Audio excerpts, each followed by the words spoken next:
Happy Sunday, everybody. I'm Dr. Gregory, and you're watching Dr. Gregory's Meta Moments. This is episode 48. Thank you so much for joining me this week. Last week, we were snowboarding in Flagstaff, so I wasn't able to put in for an episode. And I had a ton of surgeries this week, so I couldn't even make up for it on Monday. I know excuses, right, guys? But I will make up for lost time. I'm really excited to introduce an author as well as a public speaker that many of you already know. His name is Jim Rohn. The reason I like Jim Rohn so much is he's a motivational speaker, but he also has been known to be quoted in so many atmospheres that I just wanted you guys to hear a couple of his quotes, some things that I think are impactful, and then I'm going to start reading to you one of his better books. Let's see, what's it called? It's called 7 Strategies for Wealth and Happiness. I also want to tie this back to the video I posted, or the link I posted on my story. It's a YouTube audio, actually. And that's what stimulated my desire to share Jim Rohn with you today and beyond from here on out, because I know we're going to have to do it in several episodes. So the audio book I wanted to show you guys is The Art of Exceptional Living. The Art of Exceptional Living was also written by Jim Rohn, and there are times at night where I have difficulty sleeping. So I told you guys that I try to find ways, at least non-pill ways, if you will, to try to get to sleep. Because one thing I have told you guys before is, even though melatonin is considered a, quote, safe sleeping aid, I don't necessarily consider it a great sustainable alternative to other methods of sleep, helping you sleep, because melatonin is something we create naturally in our body. So when we try to supplement it with a capsule or tablet, our body starts to become more tolerant to the help of this melatonin, and ultimately the natural stimulus will no longer be sufficient to help us sleep. And I don't think that's a really good way to go. Okay, so back to Jim Rohn, The Art of Exceptional Living. The reason I was impacted by it is because I was falling asleep to his voice, and he started saying some incredible things, and I found myself digging back into my iPad looking at quotes of his because I really love them so much. And in fact, I shared one of them with you just I think it was yesterday or the day before. Let's see if I can find it. This is actually one of my favorite quotes now of Jim Rohn. I will definitely repost this on a number of occasions. Work harder on yourself than you do at your job. Sorry if that's backwards. Work harder on yourself than you do on your job. If you do this, you will actually be abundant in so many ways he can't even describe. So this is something super important that I've realized now. I've been busting my butt building a startup business, obviously, in fun sculpting and in cosmetic procedures.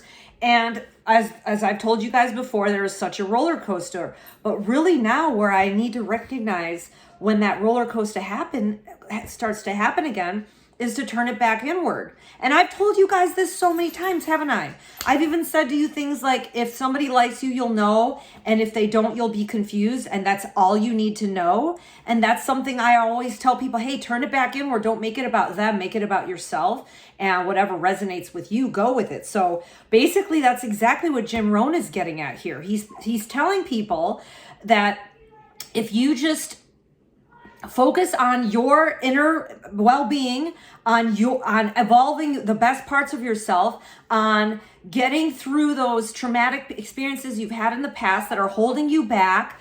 Oh, I'm gonna have to let my dog out. Sorry, guys. Sometimes this is an issue with my dog. Sometimes he wants in, sometimes he wants out. Anyways, if you get back to focusing on what puts you in a better place, puts you in your best self, then that's where the abundance begins. It starts within you. So God, you want to thrive in your job? Start on yourself first. Isn't that amazing? Okay, so now let's go to some quotes of Jim Rohn that I'm really excited to share with you, including the one I just did. If you really want to do something, you'll find a way. And if you don't, you'll find an excuse. I can't even tell you how many times I've had a conversation with people about this.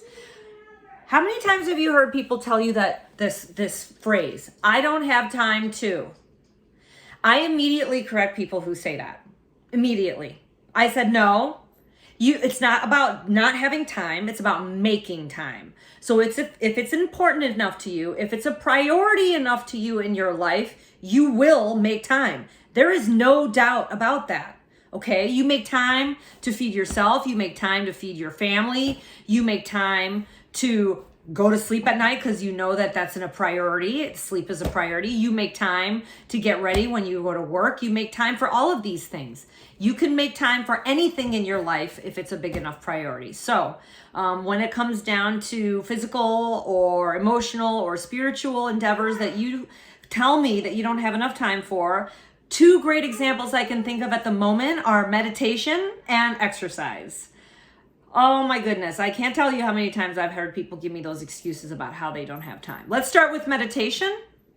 Meditation really doesn't have to take more than 5 to 10 minutes out of your day. And if you want to do it more than once a day, that would be great too.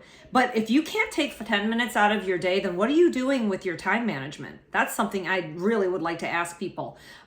So in my opinion, you can easily wake up 10 minutes earlier for the day and do the meditation then. That actually happens to be my favorite time of day to meditate, is right when I have woken, because my mind is not heavy with thoughts. Usually prior to bed is another time that people like to meditate. But in my case, that happens to create a lot of thought processes in my head. So I have a harder time shutting it down, if you will, in the evening. Okay. And then exercise. Well, I mean, let's just say that if it's a priority, you'll do it. If it's not, you'll tell me you don't have time, or in the rest of the world, right? Okay.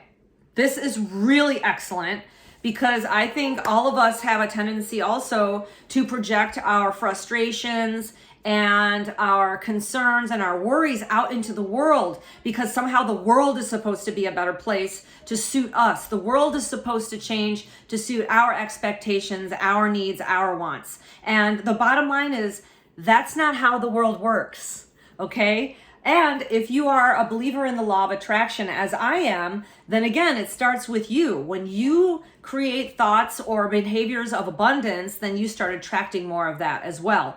If you focus on lack, if you focus on what you don't have, you'll have more of that. What you're doing is you're creating that energetic wheel, that energetic cycle that brings in and out into your energetic field, like the butterfly effect, right? The butterfly effect is something small, like a thought, projects outward and ultimately can become a monumental experience in some other part of the world, such as a tsunami. So, okay, let's do another Jim Rohn quote. And I have a feeling we're just not going to get to his book today, but that's okay, because I really love talking about his wisdoms. Here we go.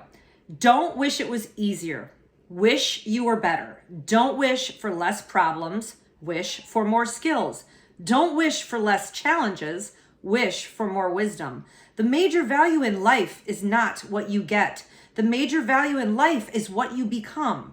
Success is not to be pursued, it's to be attracted by the person you become. So that's very close or synchronous with the whole concept of law of attraction. You are your thoughts. Your reality is created by your thoughts. Whatever you project out into the universe is projected back to you in some fashion or another. So the bottom line is, instead of expecting or wishing that the world were different, start focusing on yourself. Okay, let's do one more quote. Okay, and then this is pretty much consistent with the last quote, and I'm just going to stop here because it's beautiful. For things to change, you have to change. For things to get better, you have to get better. For things to improve, you have to improve. And when you grow, everything in your life grows with you. Isn't that incredible? I spent some time buying plants today. I didn't used to be very good with growing plants. I used to call myself a black thumb. I've killed lots of plants. But the cool thing is, you can find lots of relatively affordable plants and you can try again. There's something extremely vitality creating, if you will, in terms of growing plants or caring for animals. the creation involved and your focus on their growth and your and their thriving. It basically is a reflection of how you treat your own self and your own body. I've realized that. So when I was in a worse place, in a sadder place, in an energetic space in my life where I felt a lot of lack, that's when my plants weren't thriving either.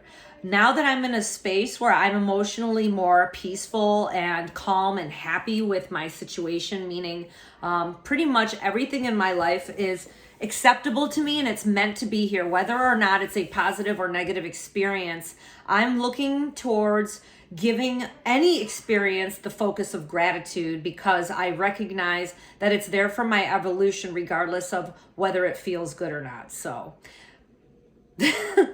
thanks you guys for watching. This was episode 48 of Dr. Gregory's Meta Moments.